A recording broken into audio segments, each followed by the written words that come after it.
জাহান্নামের ওপর দিয়ে বানানো ভয়ঙ্কর একটি সেতু, যার নাম হলো পুলসিরাত। বিচার দিবসে প্রত্যেক মুসলমানকে এই সেতু দিয়ে পার হতে হবে। এটি হবে চূড়ান্ত এক পরীক্ষা।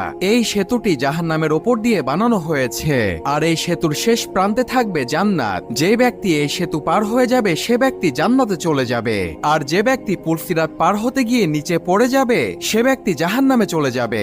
সেই দিন মানুষ এই সেতু পার হবে তার ইমানের শক্তিতে ও আমলের ভিত্তিতে। দুনিয়ার জীবনে যে যত বেশি আমল করবে তারা খুব সহজেই এই সেতু পার হয়ে যাবে। মুমিন ব্যক্তিরা এই সেতু আলোর গতিতে পার হয়ে যাবে। আবার কিছু মুমিন ব্যক্তিকে ফেরেশতা এসে নিজ হাতে সাহায্য করে পার করে নিয়ে যাবে। আর যে সকল ব্যক্তি দুনিয়াতে দুর্বল আমল করবে তারা এই সেতুতে ধীর গতিতে আগাবে এবং চলতে চলতে তারা নিচে পড়ে যাবে, অর্থাৎ জাহান্নামে পড়ে যাবে।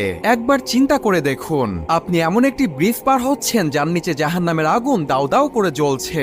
এই দৃশ্যটা কতটা ভয়ঙ্কর হতে পারে।